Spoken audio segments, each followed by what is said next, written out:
Hello everyone, welcome back to my channel unique creation.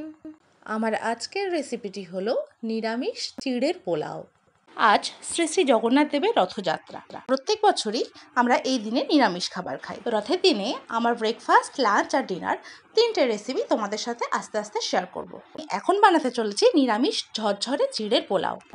তো আমার এই সুন্দর আর ঝরঝরে নিরামিষ চিড়ের পোলাওয়ের স্বাদ পেতে গেলে তোমাদের এক্ষুনি বানিয়ে ফেলতে হবে বাড়িতে। এবারে আসি রেসিপিটির দিক।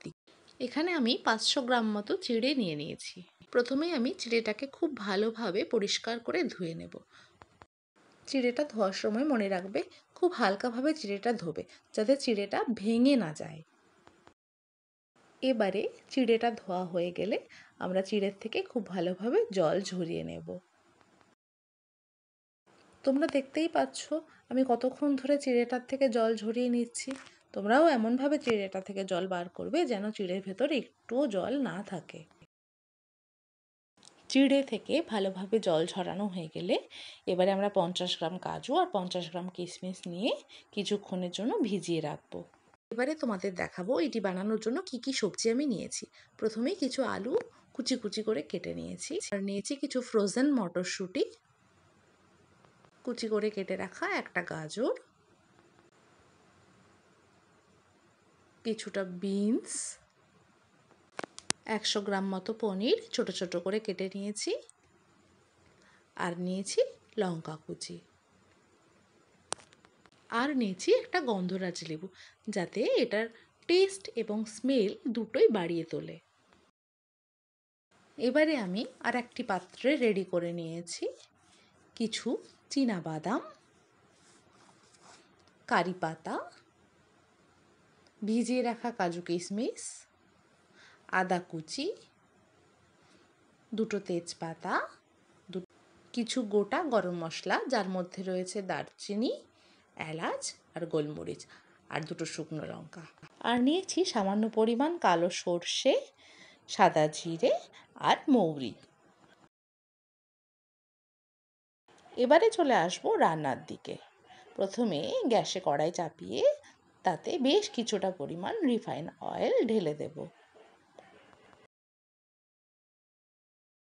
কড়াইয়ে তেল দেওয়ার পর তেলটা খুন্তি দিয়ে চারপাশে স্প্রেড করে নেব। এরপর একটা একটা করে সব সবজিগুলোকে ভাজতে থাকবো। প্রথমে দিয়ে দেব গাজর কুচি, তারপর দেব আলু কুচি, গাজর আর আলু সামান্য ভাজা ভাজা হয়ে গেলে দিয়ে দেব বিনসগুলো। আলু, গাজর আর বিনস এই তিনটে সবজিকে একসাথে একটু ভালো করে তেলে ভেজে নেব। এরপর দিয়ে দেব পনিরের টুকরোগুলো। পনিরটা দেওয়া হলে সেটাকেও কিছুক্ষণ ভেজে নেব। গাজর, আলু, বিনস আর পনিরগুলো ভাজা ভাজা হয়ে গেলে দিয়ে দেব মটরশুঁটিগুলো। মটরশুঁটি তেলে দেওয়া হলে আবারও একটু নাড়াচাড়া করে এবারে দিয়ে দেব লঙ্কা কুচিগুলো। সমস্ত সবজিগুলো একসাথে এবারে ভেজে নেব। এরপর দিয়ে দেব সামান্য পরিমাণ নুন। নুন দেওয়া হয়ে গেলে সবজিগুলোকে ভালোভাবে নাড়াচাড়া করে বেশ ভাজা ভাজা হয়ে গেলে এবার তেল থেকে তুলে নেব। সমস্ত সবজিগুলো তেল থেকে ওঠানো হয়ে গেলে এবারে আমি কাজু কিশমিশ তেলে দিয়ে ভেজে নেব। আরও ভাজবো বাদামগুলো। মনে রাখবে এগুলো ভাজার সময় কিন্তু অবশ্যই গ্যাসের ফ্লেমটা লো করে রাখবে, নাহলে এগুলো পুড়ে যাবে। এবারে কাজু কিশমিশ আর বাদামগুলো ভাজা হয়ে গেলে সেগুলো আমরা তেল থেকে আস্তে আস্তে তুলে নেব।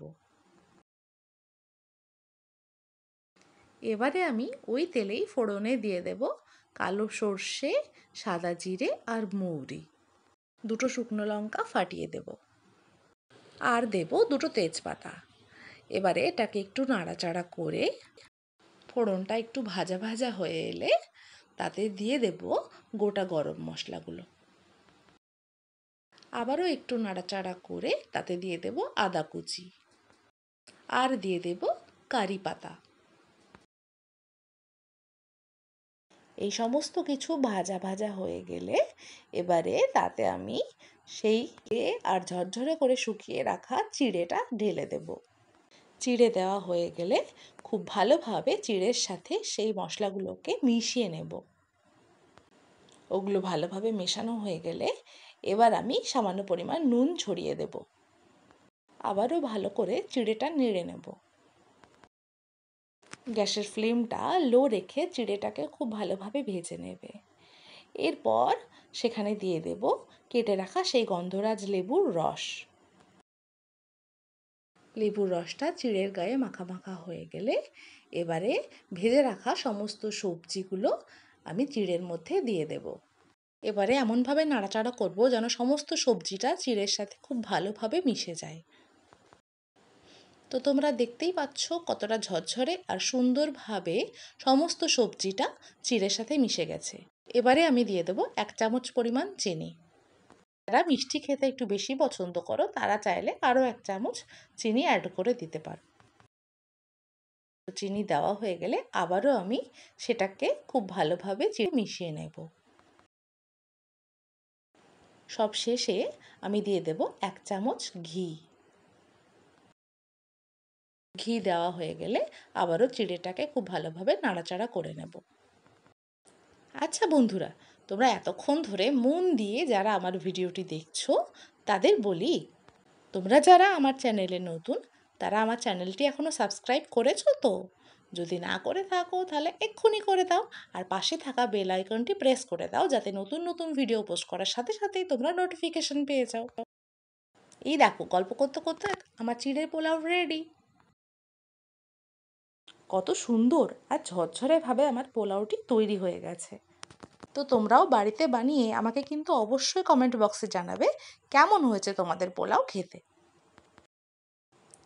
আচ্ছা, আমার পুরনো বন্ধুদের বলছি, তোমরা আমার ভিডিওতে লাইক কমেন্ট শেয়ার করছো তো? ভিডিওটির শেষে আমার নতুন এবং পুরাতন সকল বন্ধুদের কাছে আমার রিকোয়েস্ট, আমার ভিডিওটি যদি তোমাদের ভালো লেগে থাকে তাহলে লাইক কমেন্ট আর প্রচুর প্রচুর শেয়ার করো। এর মতো টাটা, সবাই ভালো থেকো।